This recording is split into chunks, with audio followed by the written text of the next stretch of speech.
Hello everyone and welcome back to the Jersey Barrier. Ryan here. I'm finally doing an interstate, one of my favorites, I-76.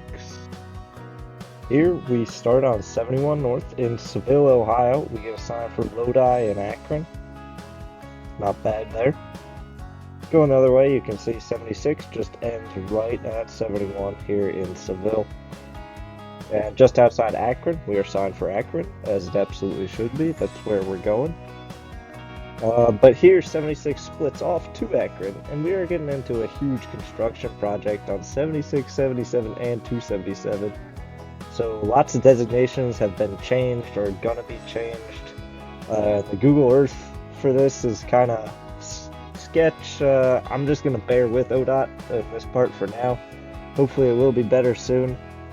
So I'm not gonna discuss this too much, but you can see that the construction continues here in Akron. So you can see 76 is currently closed. So 277 on the previous image was the alternate, or you get forced onto 77 going to Cleveland. And still construction here. Looked at an old street view, but as I said, the interchange has completely changed. It's so different. Youngstown, decent control here, though we are still moving through a pretty urban area, so I wouldn't mind a more local one.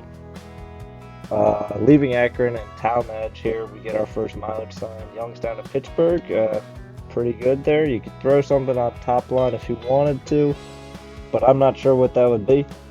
So I'm fine with just Youngstown to Pittsburgh. We're going to be getting on the Ohio Turnpike in one of the strangest intersections I've ever experienced. I've driven on it a couple times. And this is a great sign for how horrible the interchange is. You have to get off 76 to stay on it here, and you have to get off 80 to stay on it if heading east on the Ohio Turnpike. Seeing New York City and Ohio, though, is awesome.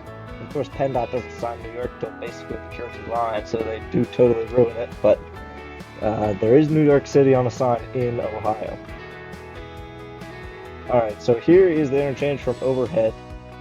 And we can see the whole jumble of roads going on here. And heading on 80, you gotta go that way to stay on 80. That's not too bad. But the problem is this. It's a little harder going the other way. But now, here's 76. You would, oh yeah, let's just go right to stay on 76. But no, you gotta follow this green path and do extra mile at least. It's just terrible. And they do sign it well, which is good, but I don't know how they couldn't get the rights to some of these parcels of land here to make the intersection just so easy, especially this one for 76. Like, it should just be a little ramp connecting them where that red is. Yeah. So entering the Ohio Turnpike, I was always confused on why they had these gates. Most turnpikes don't, but they have since gotten rid of them apparently, which is a good thing. So not sure what could have been top line here, and I couldn't find it on old Google Earth, so I have no idea what it was. I'm very conflicted about Newcastle being there. Even talked to Jeremy about it, and we're really not sure what to make of it. It's a pretty decent ways off of 76, but it's so much bigger than the junction of 376 there that takes you there. The town of Big Beaver, which is definitely not big enough to sign. Cranberry might be better. Different interchange off 76 PA Turnpike. So Newcastle, it's fine, but there may be a better one. But I'm not going to get too picky with that. A great pull through here, much better than what it used to be. Yikes. No cities anywhere. Through traffic and exit. And welcome to Pennsylvania for the first time on the Jersey Barrier. Really old welcome sign with the current governor. I can count at least 3 new iterations since this welcome sign. I don't know how this one's not replaced because it's on entering the PA Turnpike. It's just insane.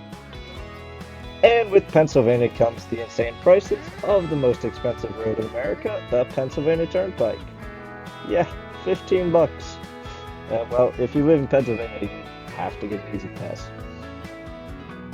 And here's one of the Turnpike's toll plazas. They ditched all cash in 2020 because of COVID and are fully electronic now, which is nice when driving on the Turnpike. And we get a nice view of some farmland here in PA, the norm for most of the state. And we are here in Big Beaver, as I was talking about. But I think TTC, the Turnpike Commission, needs to change the interchange name. Because they do this, they name the interchanges, which I do kind of like. We are not in Newcastle. This would be the way to take to Pittsburgh Airport as well. So like PTC and ODOT, for that matter, knows that Big Beaver is so small, they're obviously not going to sign that. Newcastle should be signed, but name the exit Big Beaver. We're in Big Beaver. Exit name, it doesn't really matter, because it's mile marker 10, so PTC is not going to put up an exit sign in that distance. They're going to rely on ODOT signage to get them to mile 10. It's definitely a tough situation. I appreciate at least that Pittsburgh is on the sign. Newcastle has to be on the sign, but it shouldn't be on there twice. It's just unnecessary. Well, here in Beaver Falls, right next to Big Beaver, we pass over the Beaver River. A lot of beaver-loving politicians here, apparently, just naming everything Beaver. Here we are in Cranberry. We are actually in Cranberry this time, so the exit name is correct. Solid controls on this exit, Pittsburgh and Erie for 79. No direct interchange, of course, it's Turnpike. Here we're going under the 79 overpass. Not an awful interchange here, not as awful as we'll get to in the next video covering the majority of the Turnpike with two pretty bad ones. Really the last exit here that you would take for Pittsburgh coming east. And the exit for now famous or infamous Butler, PA. And another exit here. Last time Pittsburgh is on an exit sign on the Turnpike. Really very few people would actually take this exit to Pittsburgh coming east. Coming west for sure. We would take it, but coming east, it's on there. It does go there, but not really super useful. And here we're crossing the mighty Allegheny and see 14 Mile Island as we are getting further and further from Pittsburgh. Kind of interesting thing about the Turnpike is that it really does not go close to Pittsburgh at all, or Philly for that matter. It kind of veers its way around and does provide direct routes to the cities, but stays pretty rural for most of its travel. It does go right through Harrisburg, but that's really about as urban as it gets. And we will end here with the sign for one of the Turnpike's many great service areas. This one is definitely a favorite of mine because I love that it is in the town of Plum, Pennsylvania.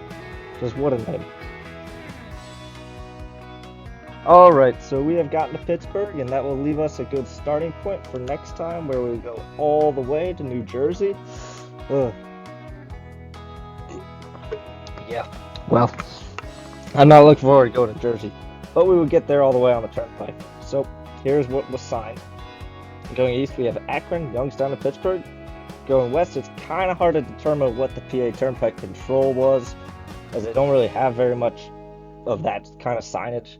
But they do have at least one pull-through designation for Ohio Turnpike, so that's what I'm going with. ODOT signs Cleveland pretty much immediately, which is great. And they actually put the hyphenated Akron-Canton on the sign. I don't know about that, but that is what they did. So for what I would change, going east, just get rid of Youngstown. Shouldn't be a primary over Pittsburgh at any point, in my opinion. But otherwise the same. Newcastle or Cranberry, I'd be fine for with that secondary as well. Going west, Cleveland should be the primary in Pennsylvania, and the whole way until the 80 split. And then I would actually say to sign Columbus, as 76 ends at 71, as we saw in the first few images of this video. Canton's a little strange, not sure why it was necessary. I say just stick with Akron as a secondary. And yeah, it does good to Columbus, that's where you take to Columbus. always want to sign in Baker City if you can. Well, that's all I have to say on this portion of 76. Kind of just a prequel to the PA Turnpike video that will be out in 2 weeks. Thank you guys for watching, and we'll see you next time at the Jersey Barrier.